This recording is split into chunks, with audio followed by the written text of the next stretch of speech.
E até lendo o livro Sacerdócio Expiatório de Jesus Cristo, do Frank Holbrook, em quase todas as páginas, porque ele menciona isso, eu botava lá, não entendo o que no céu precisa ser purificado. Ok.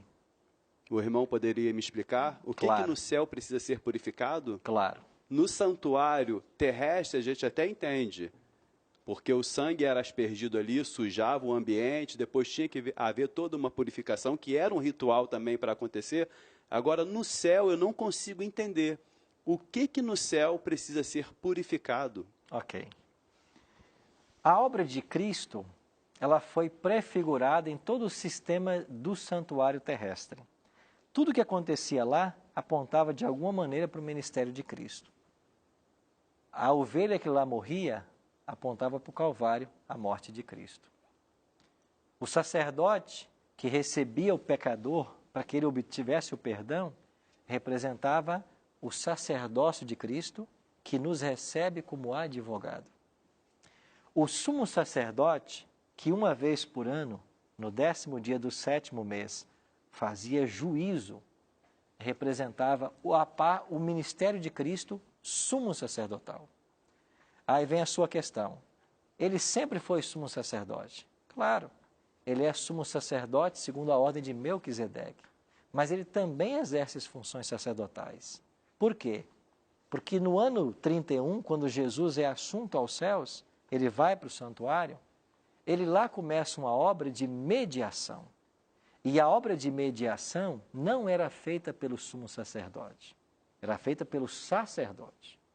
Ainda que o título dele seja de sumo sacerdote, mas Cristo também é chamado de sacerdote na Bíblia, então ele do ano 31 até 1844, ele atua como sacerdote.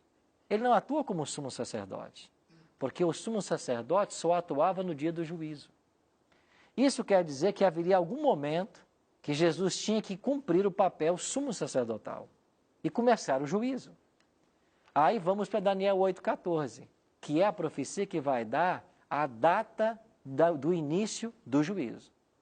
Até se passarem 2.300 tardes e manhãs, o santuário será purificado. Essa purificação do santuário é uma alusão ao Yom Kippur, ao dia da expiação do santuário terrestre. É o mesmo termo. Assim como no 10º dia do 7º mês o sumo sacerdote vinha para fazer juízo, depois que se passassem 2.300 tardes e manhãs, Jesus tinha que começar um juízo. E este período profético, de acordo com Daniel 9, 24 a 27, começa em 457 a.C., o que nos estende até 1844. Então, no dia 22 de outubro, que é o equivalente ao 10º dia do 7º mês do calendário judaico, Jesus começa o juízo. Então, ele era sacerdote, ou pelo menos atuava como sacerdote, e agora atua como sumo sacerdote. Mas espera aí, se ele agora é sumo sacerdote, por que ainda hoje há também mediação? É porque ele acumula agora as duas funções. E por que acumula? Porque lá no santuário, no 10º dia do 7º mês, quando o sumo sacerdote entrava em cena, ele matava um carneiro para a expiação pelo seu pecado e depois matava um bode para a expiação do pecado do povo. Só que no 10º dia do 7º mês, enquanto ele estava fazendo toda a cerimônia de juízo, o que é que morria lá no pátio do santuário 9 da manhã e 3 da tarde? A oferta contínua, o cordeirinho. Então isso ensina que mesmo no dia da expiação, ainda havia mediação para o povo de Israel. Quer dizer que mesmo depois de 1844, Jesus atuando como sumo sacerdote, ele ainda é advogado. Ele ainda medeia por todos nós. E isso vai acontecer até que termine o juízo.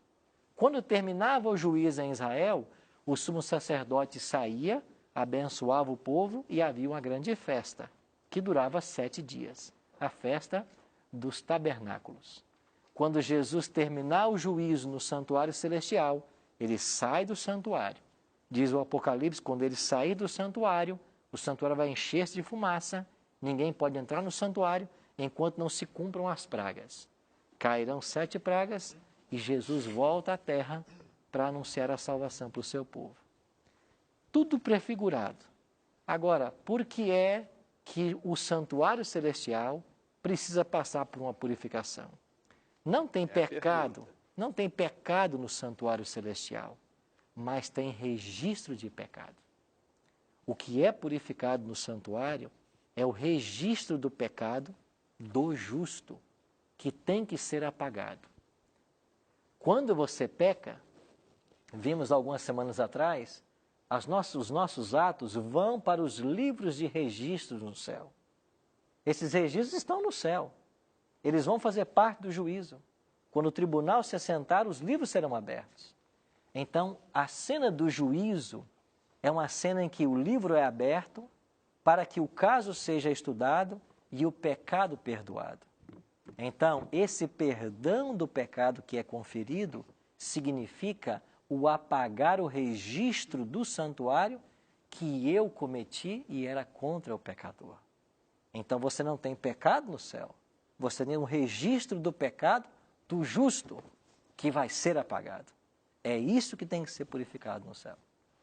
Ok, então. Então não tem pecado no céu, Não. né? Porque eu pensei que o céu estava manchado com os meus pecados, Não. que são muitos, por O sinal. seu pecado não mancha o céu. Registrados. Eles estão registrados. Ok. E o que tem que ser purificado lá é esse registro.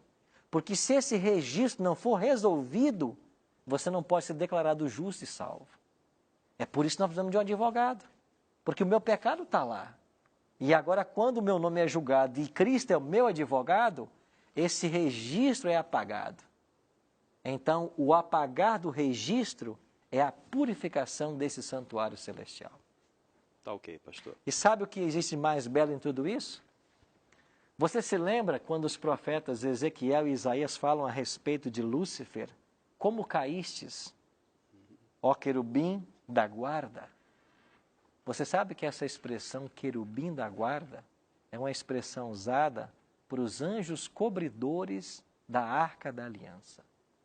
Então, Lúcifer, no seu estado antes do pecado, era um anjo que estava no Santo dos Santos, na presença do próprio Deus.